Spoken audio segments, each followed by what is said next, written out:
You're tuned in to Oilers Nation every day with Tyler Yaremchuk, live every weekday on the Nation Network YouTube. The Edmonton Oilers have won 5 games in a row. Just after 12 o'clock local time, we've already hit our daily high of 5 degrees. Yep, nice. McDavid 60, that's the lead.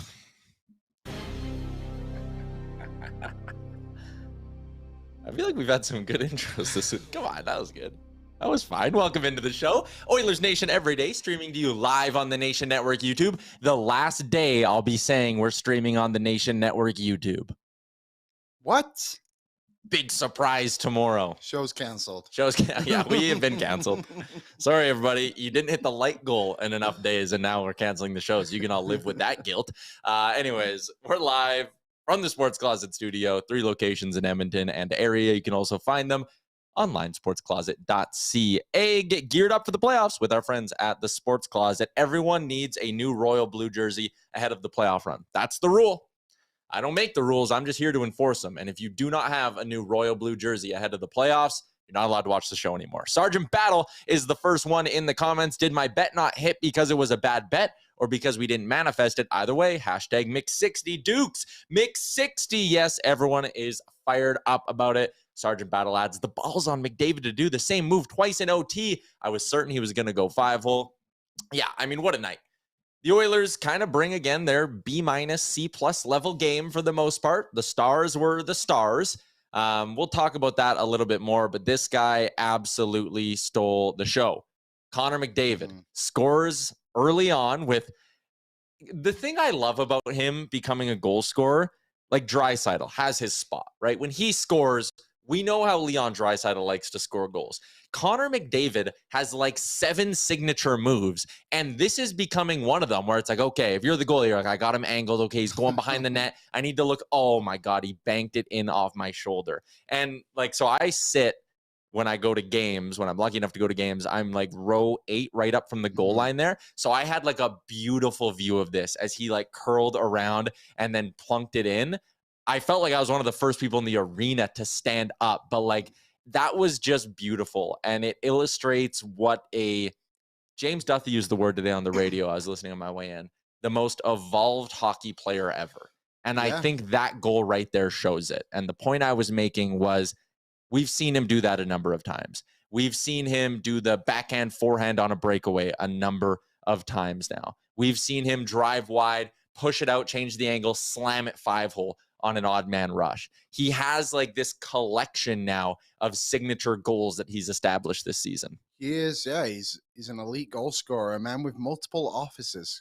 Must have a lot of business going on, but yeah, it's the bank off the shoulder is unreal. And here's the OT first miss.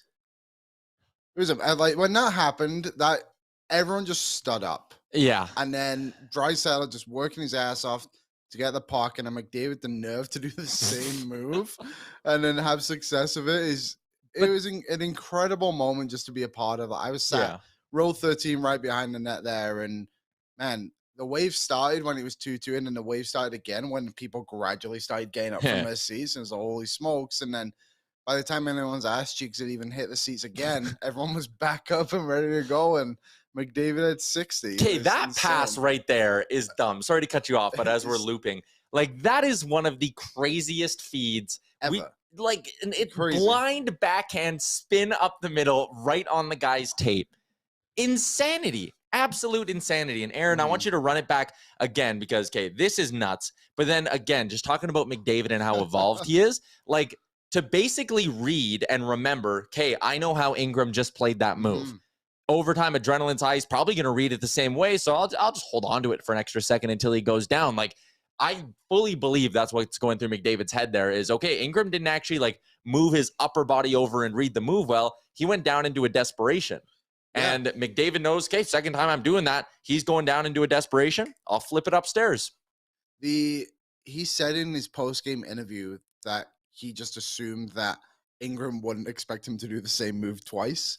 So he just went for it. And yeah, I mean, it clearly worked. But I didn't see this in the rink, obviously, because you're kind of looking for the puck, but he smashed his stick did he? off the boards, and I'm surprised it didn't shatter in half. When he missed the first one? Oh, yeah. I didn't see this in the ring either. So you can't see it on the replay. Run it again. There was no, you can't. So when he peels off here, he whacks the boards, and yeah, then he comes back and his stick's still going. And I think it was his TNT interview. He's like, "Yeah, I'm pretty lucky my stick just wasn't split in half." Shout out CCM. Yes, shout out CCM. So just crazy moment, honestly, and then it's not the time that the game was at, but I think for everyone that was in that building was very happy to be there. And there was so many chances he had. Like he had the one in the second period kind of early on where he came right down like one-on-one with Ingram. And I think Ingram made a pretty good save. Ingram was very good last night, and to his credit, but yeah, what a moment. What a moment indeed. And now nationgear.ca, you can get this beauty. Mix 60, we knew he'd do it. And Kennedy delivered. Look at this design. It is absolutely beautiful, crisp and clean with the little silhouette in there. I love it. I love every part of this. Mix 60. Get them now, nationgear.ca, before they sell out. Are we going to have to make another one? Mix 70. 10 games. 10 games to get 10 goals for 97. In his last 10 games, he's averaging about 4 shots a game. He's got 7 now in back-to-back games. He has scored in 5 of his last 6, I believe. The Oilers have 2 games against the Ducks, 2 against the Sharks, and 1 against the Coyotes in those final 10. Also 2 games against the Golden Knights, who he's done pretty well against this season on top of that. I think he's going to do it. I think we're going to get a sprint to the finish. I think we're good for a hat trick at some point. He very easily could have had a hat trick last night when you look at not just the shots he took, the quality of shots he took. Another, again, early in the season, we talked about this. He wasn't actually shooting the puck more at 5-on-5. The numbers stayed relatively constant. But he started shooting the puck more on the power play. And that kind of dipped now in the middle of the season. He was back to being the distributor with the man advantage. Last night, that switch flipped back. He was not afraid to be a shot-first guy with the man advantage. And I think it shows, one, he probably wanted to get 60 on national TV. I believe he'd be aware of that. And also, he's hungry to get more. I think he wants to be that 70-goal guy. I think he wants that sort of accolade along with his career. Like, we haven't seen someone do that this century.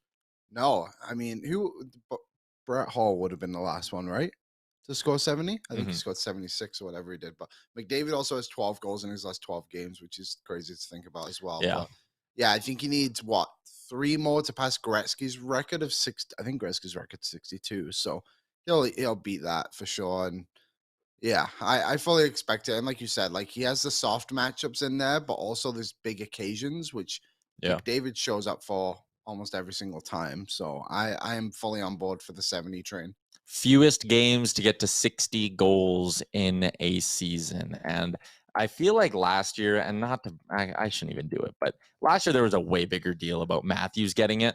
He did it in 73. McDavid now does it in 72, does it one quicker. And I just love that he has that little one up as well. I like silencing the haters. I like silencing the people. There was a guy yesterday who I heard again, I was listening to the radio on my way to the game, who was like, how can you say the uptick in goals is a good thing? That just means he's using his teammates less. And people will twist themselves into a pretzel to try discredit anything they can when it comes to the Edmonton Oilers. But it is hard to do that when they have a 60-goal scorer. Connor McDavid, what a season. 60-goal seasons as well as of late for active players. Ovi was 65. Stammer was 60. Matthews did it last year. McDavid I have no doubt he's getting to at least 65 and tying that Ovi number. Using his teammates less, but he's 1 assist away from matching a career high in assists. That's pretty good. There you go. Yep. Pretty solid. Let's talk a little bit about what's going on in the chat here. Twisted, the pass off the wall from Draisaitl's second, for McDavid's second breakaway, the one he scored on was the same play he made for the game winner against Calgary. Dry is elite of elite. Yes, I like that point there. LK97, can you talk about Nuge? Yes, we will talk about Nuge right away. Ron Ropechan, should there be a concern for the Oilers' play as of late? It's been 3 games they've not been focused in play. Was McDavid 60 a deterrent or a distraction maybe? Are we going to see the real team show up against the Vegas Golden Knights? How bad do you think they were last night? I don't think they were. See, here's my thing. When you play against poor teams, you are so used to having the puck in the offensive zone and kind of going and going and going that when Arizona or San Jose get really good chances, they're going to be higher danger chances because you've not been defending the whole game and you're kind of out of sorts. They're probably going to catch you on the rush and all that kind of stuff. Like, it just happens. And I know there's this whole stigma around the Oilers don't play good against bad teams. I just think it's that. I think they're just like the Oilers have almost 40 shots last night. And yeah, you'd obviously like them to close it out a little bit easier, but it's not something I'm too worried about. They might not be playing perfect at the moment, but they've also won 5 games in a row. Yeah. So it's like Arizona's been pushing a lot of good teams. Like they're playing really solid hockey right now. And Arizona took Colorado 12 times. Yeah. So I don't know. I didn't have a big problem with it. That's why I said B-, C+ range is the grade I'd give them as a whole. But it was one of those nights where their stars took care of business as well. And again, we'll touch on a few of those guys in a second. Someone wanted us to give our thoughts on Stuart Skinner, Viperistic. I thought 2 of the 3 were not his fault. I didn't have a big beef with any of them, really. Like, no, I don't know. He made a big save in the first period, too. I think it was on the power play, came across. I think it was the Clayton Keller one, which was the third one, I think, was kind of into it, almost an empty net because they left him wide open. The PK one was bad defensive play by the forwards, not carrying in his man, so he had an easy net to tap in. And I don't remember the other one. Yeah, I didn't have a big problem. There in the moment when those goals went in, I wasn't like, damn it, Stu. Like, I just didn't. Wise Kyle. I'm ready for the Skinner is a bad goalie talk. I mean, the thing is, he isn't. He's got a .910 save percentage as an NHL rookie. So it's just, we're not having a conversation like that because we deal with facts. Wise Kyle, very clearly a Jack Campbell burner account.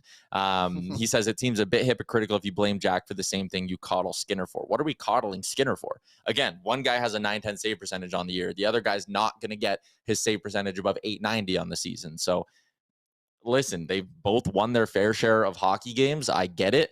But if you're even trying to suggest that there should be a debate about who the number 1 goalie is in Edmonton, stop it. Enough. Sergeant Battle says we trash Soup because it's been the same issues over and over and over again all season. He's a $5 million vet. Skinner is a rookie with under 70 games played. You can't hold them to the same standard. And I think that's a great point too. Like Stuart Skinner, sure, you could say he had an off night last night. But he still only allowed 3 goals. He didn't allow any that were like blatantly weak. No wristers from the outside that squeaked through his body. No 5-hole shots. Like, again, I thought he wasn't great, but he wasn't terrible, and he won them the game. So, I don't know. I just thought it was hard to really judge him, to be honest. Well, yeah, like, again, like Skinner's had a bunch of these games where the team prevents shots in front of him. So the only or not only, but a lot of the opportunities they're getting are grade A's, backdoor tap-ins, like the one on the power play that Moser scored. With Campbell, like an .850 save percentage when you face 30 shots, give up 3 weak ones and a couple that maybe aren't your fault. It's like, hey, like that there bugs me a little because you're giving up weak ones. If your save percentage is .820, like Skinner's was last night, but none of the goals are weak, you only face 17 shots, so it's going to hurt your numbers. I just don't have as big of an issue with it at all. Do we have the highlights, Aaron, from the goals that were allowed? Just take a look at them. Yeah, we do. We have a couple. Yeah, we can take a look back at them. Sorry, go ahead. Hungry Tyler said, like Liam said, they're high danger shots after allowing no shots in 7 minutes. I think that's also difficult for a goalie to deal with when you got to sit there and be cold. Tyler Mulick, Skinner played fine last night. Yeah.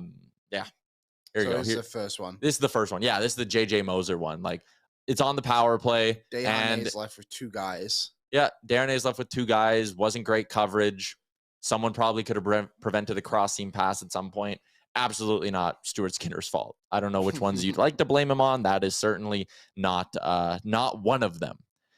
Let's get into our 3 big things for our friends at AMA Travel. Check them out, amatravel.ca. They can help you out with hotels, everything. If you're an AMA member, you just punch your little number into the top, and then you get to see the discounts you get on hotels and things like that. I did it for the trip I'm taking this summer. So on all my little stops through BC and the state of Washington, wow, I got like discounts on every hotel. It's a great little perk. Check them out, amatravel.ca. Also, they help us with our nation vacations. The Germans are, the heater that started with the Germans coming is extending, which is great. Yeah. And I think part of the credit for this 5-game winning streak goes to AMA Travel for helping us bring the Germans here.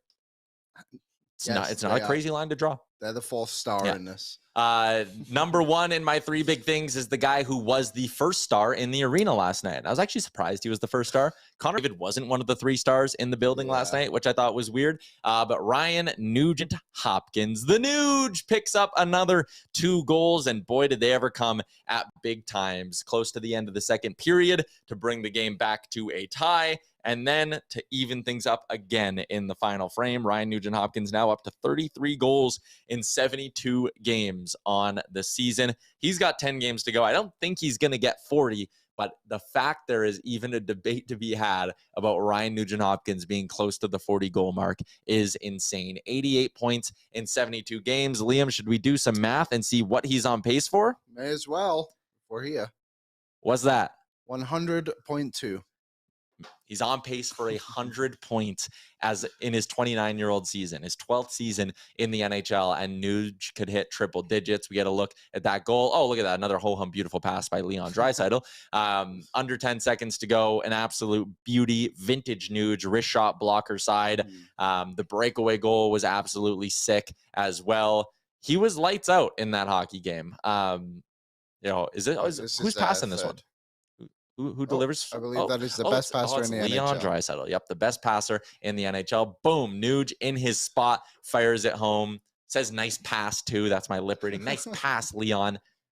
Nuge, like, what can you say? Like, we keep going throughout the year being like, I wonder if the heater's going to end at some point for Ryan Nugent-Hopkins. And it's just flat out not. Yeah, we're just at the point now where this is his season now with 10 games left to go. And let's hope he can get to that 100-point mark. That would be really cool to see. Like, obviously, the McDavid thing has been the big storyline, but behind that has been how well Ryan Nugent-Hopkins has been. And I know Zach Hyman's cooled off a little bit recently, but he's still having a great season too. And the play of those 2 guys are the reason why the Edmonton Oilers are still in the race for the Pacific Division, and especially Nugent-Hopkins last night. But like you said, it was funny that McDavid was given the performer of the game when he only had 1 goal. Oh, yeah, in the arena, they do like the Gatorade performer of the game. Yeah, and then Draisaitl was given the first star, and McDavid wasn't given a star. Well, there you have it, folks. NHL hockey. Was it Draisaitl or Nuge that got the first star? Nuge, and then the most underrated player in the league, Clayton Keller, the 3rd star. Yeah, Draisaitl, he is our second big thing. You said it. The day after, the NHLPA named him the best passer in the league. Comes through with 4 apples for the Edmonton Oilers. What's he called? An apple farmer? I think that's always the joke. How about this? In his last 4 games, he has 10 assists. Wow. And look at the apples he had last night. The pass to Nuge on the breakaway, elite. Spinning no look from behind the net to Nuge, an elite pass that few guys can make. The one in OT that didn't result in a goal, and then the one that did result in a goal. All of those are just these high-end feeds. Yesterday, I said, maybe I think Connor McDavid's actually the better passer. I take it all back. I regret saying that. How stupid. I was thinking that when it was all happening. I was like, I wonder if Tyler's reversed his answer on this one, because he was just passing it in variety of ways. And I've spoken to a couple of people actually who, funnily enough, called me and was like, so how was the game? And I was like, yeah, it was great. And they were just like, it's great. It's 2023. Why are you calling me? Yeah.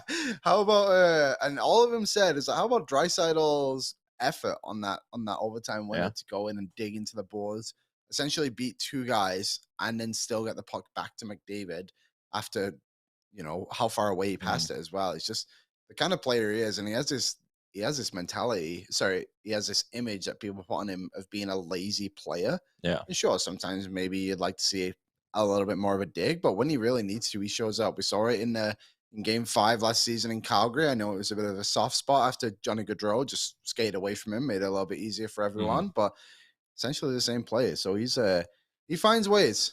Set up McDavid for the game winner, which was McDavid's 10th game winner of the season, which moves him into a tie for first in the NHL with Leon Draisaitl. Bingo. They are the only 2 players to hit the double-digit mark when it comes to game winners on the season. Unbelievable. EJJS dry watched yesterday's stream. Yeah, he did, and he took it personally that I said it. Lance says, we all have takes we regret, Tyler. Mine just came to regret 24 hours later, not even like 12 hours later, I was regretting it. Twisted, I thought Broberg had a solid game. Lance throwing shade for Tyler's lack of YouTube chat. I'm trying here. I've been reading a lot today.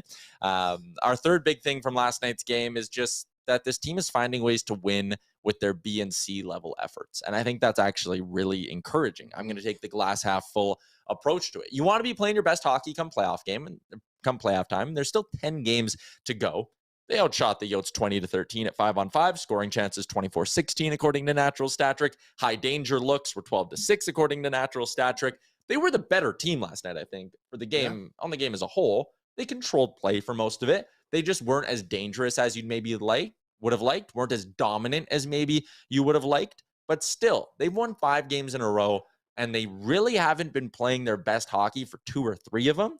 I think that's an encouraging sign because I think they're going to find their stride. They're going to have dominant games coming up, and hopefully they're just saving them for games against the Vegas Golden Knights and LA Kings, which are points you really need. Yeah, and I think out of the 3 games, these last 3, the one I've been disappointed with the performance would be Seattle, to be honest. I'm not really concerned at all about Arizona or San Jose. Like, Bouchard hit the post when it was 2-2 yesterday in that game in the 3rd period, which would have gave them the lead, and I think they would have comfortably cruised to a victory there. Yeah. But instead, we got the epic moment. And then, but San Jose, Arizona, like I addressed, like, they're kind of weird games sometimes when you play poor teams. But the Seattle one is like, all right, you probably got a little bit lucky because you had poor goaltending to go up against. You got 4 goals and 11 shots. But like you said, Tyler, they're finding a ways to score, and it's not having to be a shootout every single night too. Like, I think they're playing actually not a little bit better than maybe we're giving full credit for. But yeah, they're making their way up the standings. And now what is that? I guess there's no points on it, but I think they're 4 points off the top of the Pacific right now. Yeah, they are 4 points back of Vegas. Vegas has a game in hand, 2 back of LA. LA has a game in hand as well. Vegas's game in hand is getting played tonight as they take on the Calgary Flames. They're in the Saddle Dome taking on the Flames tonight. Come on, Calgary. Come on, Calgary is right. I mean, yeah, 100%. The other big games in the playoff picture tonight, Winnipeg is in Anaheim, so they'll be looking to take care of business there. Dallas is hosting the Penguins. Seattle and Nashville going head-to-head. And that one's interesting because Nashville right now, 7 points back of Seattle, but they have a game in hand. So if they were to win today in reg, which we're certainly hoping from an Oilers perspective does happen, if they were to win tonight in reg, they would be 5 points back of Seattle with a game in hand left. And Seattle's got a tough schedule down the stretch here. So, there's some really interesting hockey games tonight. Yeah, it's a full slate around the NHL, and it's a fun time of year with everything that's involved with it, with the playoff pushes and everything.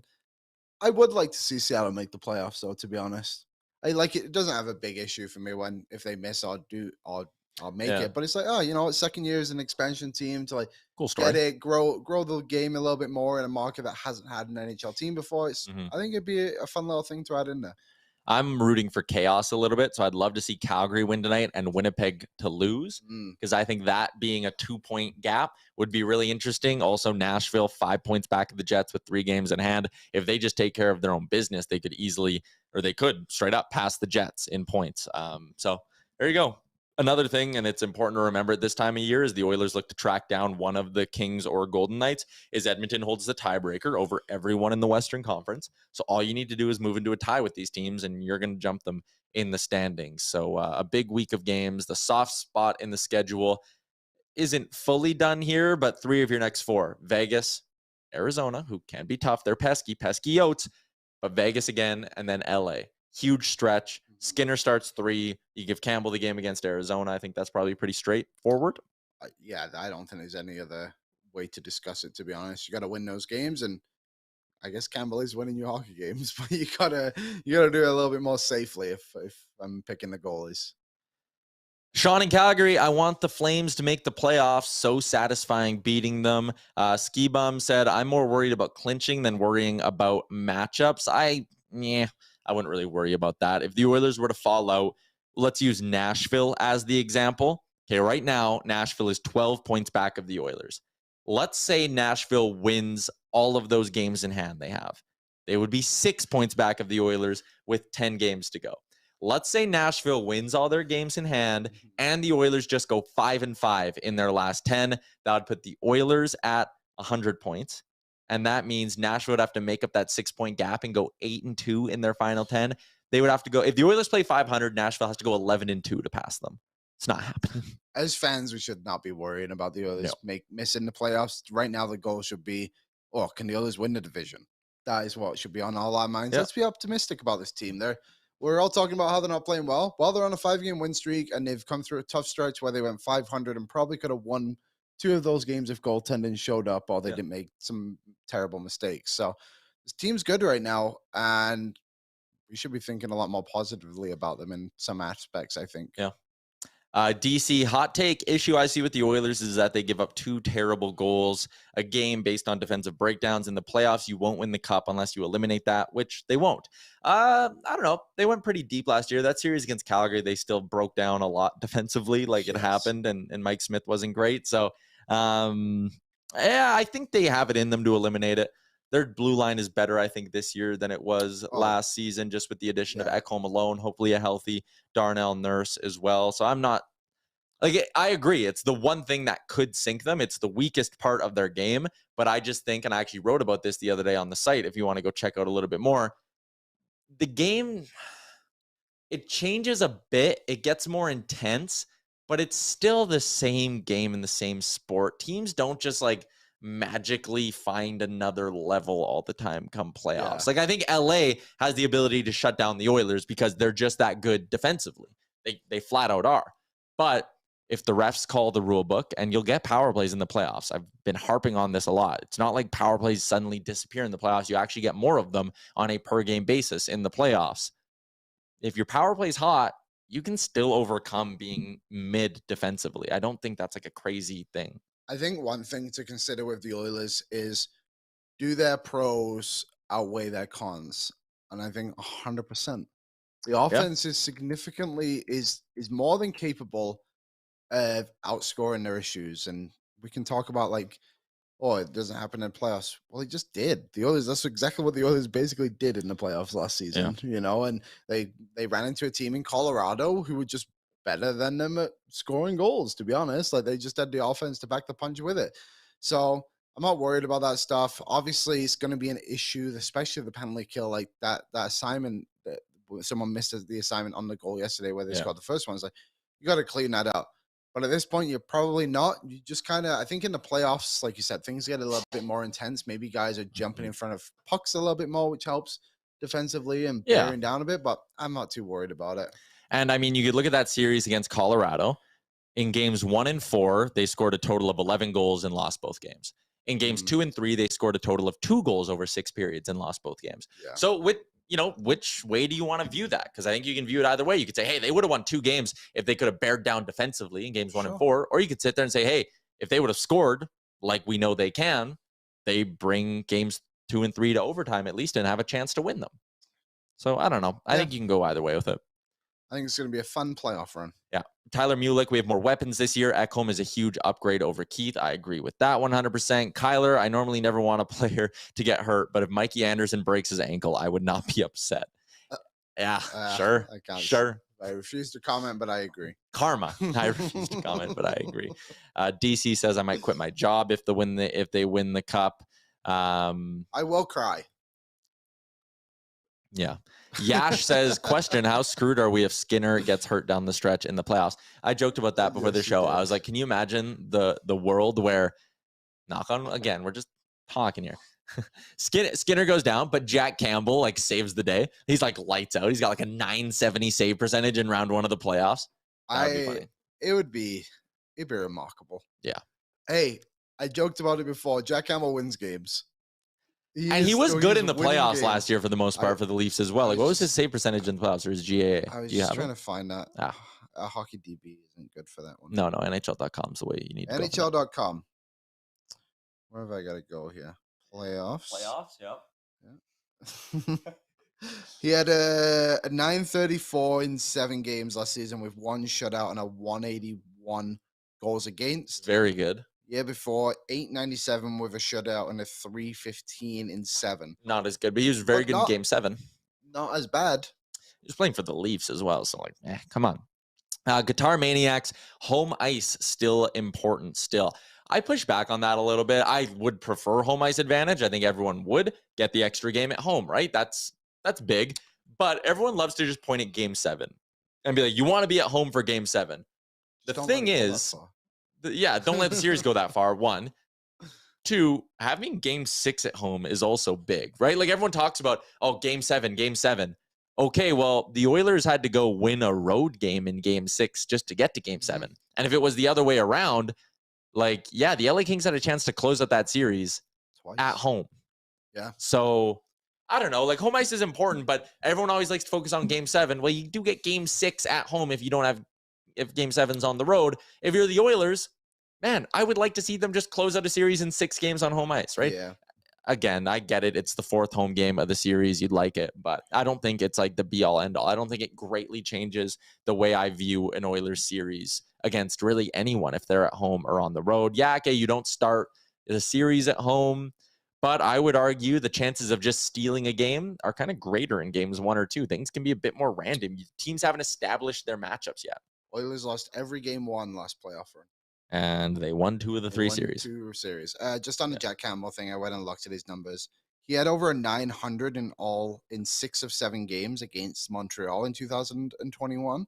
He just had an 867 in game 3 when he allowed 4 on 30 shots, which I believe went to overtime too. So he's actually pretty good. Just the one game he had a bit of a blimp, which I mean, goaltenders aren't going to go 16 straight games in the playoffs and be great. I'm sure Vasilevsky's had a couple of games like that too. Yeah, although isn't there Actually, like maybe not? Isn't there some crazy number about his like when he loses in the playoffs, the next game is like always lights out. It's like some crazy stat. Shutout. I think it was a shutout run in there or something. Because the only time they've lost back to back in the playoffs was this Stanley Cup final in the last since they got swept by Columbus. Kind of nuts. That'd be nice to go have that low run, wouldn't it? They lost Bow. They did lose back-to-back to the Rangers. Sorry. And Vasilevsky he got lit up in game 1, and then in game 2, he gave up 3 goals as well. So, but then after that, he dialed it in. Like, that's so funny against the Rangers. Gave up 6, gave up 3, and then they won 4 straight against them, and he gave up 2-1-1-1.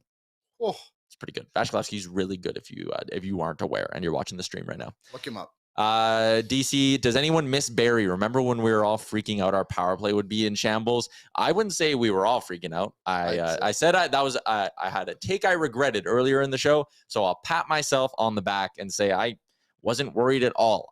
My exact take was, how can you look at a power play with 3 future Hall of Famers on it, 2 future Hall of Famers, sorry, and another guy who's going to get 100 points this year in Nuge. 2 Hall of Famers, a guy who's going to be 100 points, and you're worried about swapping out the D-man with another right shot D-man who arguably has a better shot. Like, I don't know. I didn't get that. Since the trade deadline, the Oilers' power play is 29.4%, so down like 2%. It's nothing. Yeah, it's not a big effect on it. And also out of that, you also now have a defenseman in Ekholm who's playing at almost a point per game and has effectively brought up almost everybody on that blue line, especially your young stud who now runs that power play, by the way, in Evan Bouchard. Yeah. And he looked good yesterday. He did have a good game. Like you said, he kept in like 3 or 4 pucks at the line that were like elite. Yeah, he was moving it well. And like you said, on the power play, they were using McDavid a lot more, and he was finding McDavid on that power play. So yeah, Bouchard has been good on there. A lot of debate about the wave. Troy, don't call me Lawson Kraus in the chat, says German chance greater than the wave. Agree 100%. I'm not a wave guy, especially in a tie game. Come on. Oh, it was dry. They were losing at one point, and people were. So it started in my section, and I'm very disappointed to say that. But it was feel shame. It was a young group of kids who were trying to do it, but boy, oh boy, they were trying for a long time. And yeah, at one point they were down 2-1, and there was even some Ingram chants last night from my section too. I don't know if you heard that on your side. I didn't know. Yeah, it kind of felt like it was just my row that was doing it. But we were trying to get in his head. I would love to know if there was anyone at the game last night in section 115 or around it who heard the lady who would not shut up about Darnell Nurse. Oh, at one point, some guy turned around and like had to tell her like enough. What was she doing? Just the whole game about Darnell Nurse in like the loudest voice possible, how much he sucks. She knows the numbers. God. She knows he sucks. It was driving me crazy. I got a stat for you all. Since the trade deadline, which defenseman has the most turnovers on the Edmonton Oilers? Matthias Ekholm. Not Darnell Nurse, really. Yep. Giveaways, whatever they're called. But yeah, Darnell Nurse, I think he has the second least. There you have it, folks. Darnell Nurse is, I'm with you all. He's not as great as he probably should be. He's also a lot better than anyone gives him credit for. Troy says, what section were you, Liam? Were you upper bowl or lower bowl? I was lower bowl. I was in 127. Oh, same section as Troy. Oh, there you go. Yep, it was there was a bunch of kids at the back. Yeah. Lance says, can't stand a fan like that. Like, I don't mind cheering and like being loud when the time calls for it, but there's just something about like the screaming and annoyingness. It was crazy. Kyle the Embalmer had a guy on Monday who every time he touched the puck, the guy would yell 9 million. Like, yeah, come on, people. Parker says, little gripe about being at the game. People who stand up or hold up massive signs for long periods of time. Yeah, I agree with that too. Yeah. When there's a whistle, you can hold it up, but while the play's on, and get it up a couple of times. Oh no. What happened there? They canceled us. Yeah, this is all the beginning of us coming to an end. What were we up to? Oh yeah, the signs. That's really of the game. distraction. Yeah, I think like, you know what, if the guy's coming around with the camera and lift it up, but yeah, it is kind of a time and a place. I know at NBA games they don't allow it.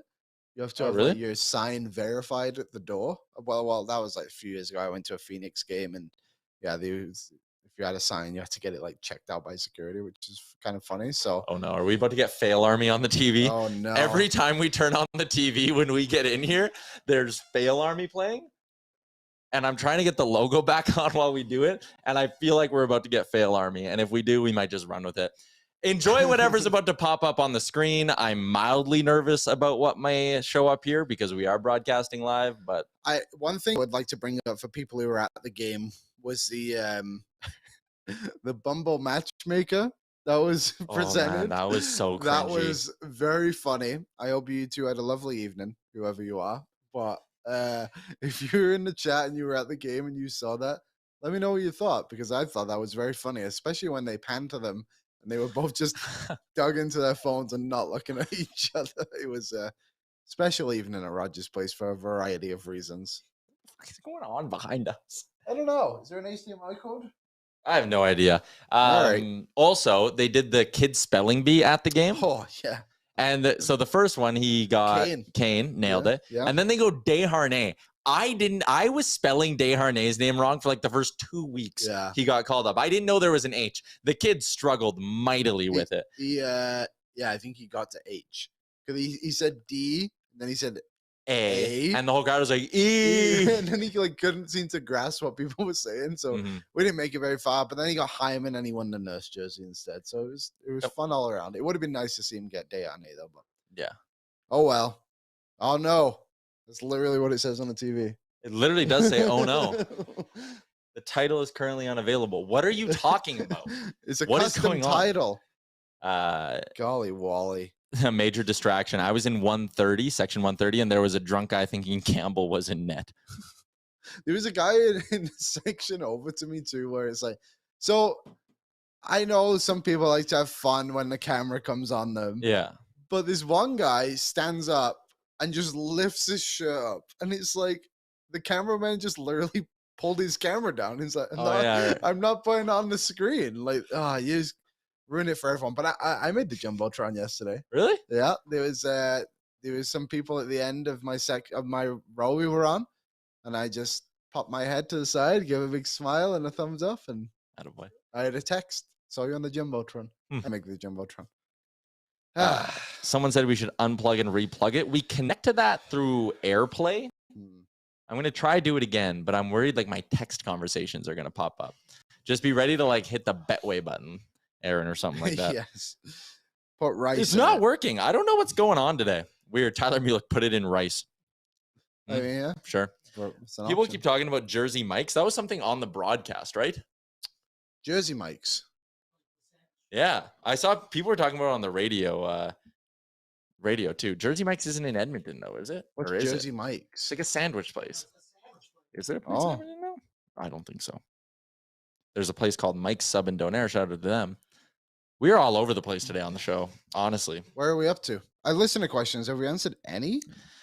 People are just talking about their experiences at the game for the most part, asking you what row you were in yesterday. Row 13, seats 8 and 9. There you go. Well, damn it. Let's get to Betway. This just rattled me so much. Oh no. I won my bet. So did you. Yeah, so did Jay. And Jay might be leading the race now when we update the thing on Saturday's game. Which is big. I might have to go through and recount though, apparently. But anyway, what have we got tonight, Aaron?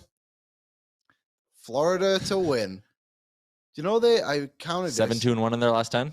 6-7 in home. 6 of the last 7. They've won 6 of their last 7 at home. There you go. I think the one they lost was like a shootout or something too, or overtime. So that's good. Tight. Brock Besser, even money on the shot prop. Hit it 3 games in a row. So I'm in on both those. So we'll see what happens.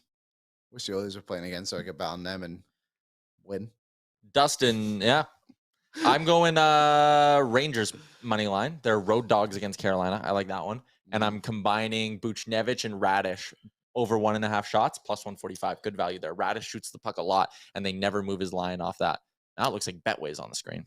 Well, it's good. At least. But then it's like also combining itself with, it's very confusing. Things are, and you can see the light so clearly now too. What a mess. What a mess of a show. Tyler Mulick docs Liam firstly, and then he said, let's talk about Gavin's big hit from last night. Yes, flash that up. Does Gavin have a mic there? Yeah, we'll give him. He could have mic 4. Mic 4's over there. If we could feed it to him somehow. Or there's one underneath there too. Oh, Liam just got up. Liam, big shorts guy right now. +5. It is +5 in the Edmonton area. Gavin hit this massive parlay yesterday and bought donuts for us in the office. Gavin, take us through your thought process with this. Peak degeneracy, but I love it.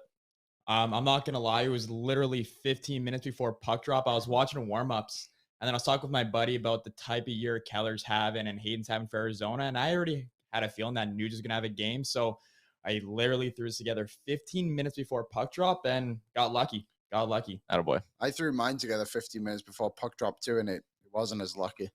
So, but that's a big one, Gavin. I've seen you hit some big ones before, but is this your biggest one? Have you had a big one before? I've had bigger, but I'll definitely take this one for a $5 wager. Attaboy. That is great stuff to see. Great stuff. Sorry, do you have anything tonight, Gavin? I'm sure people. Yeah, like to no. more You guys are already talking about Vegas and how we're cheering for them over. Oh no, wrong way around. We're cheering for Calgary, but I like Vegas here on the road. They're plus dogs here, so I like the value for Vegas tonight. I don't mind that either. I think they're like plus 130 last time I checked. So yeah, I like it. Yeah, Betway's got him at plus 130, so I'll be hitting that probably. It's like I said, emotional hedge, you know? Yeah. We want Vegas to lose, but if they win, at least you'll have some money in your account, so it's not the worst thing to do. Exactly. All righty, catching up on what you're all saying in the chat. Lance says, like the Oilers game last night, may not be the best, but we got the W. Tyler Mulick said Kesselring did look good out there. Yeah, I thought Kesselring looked fine.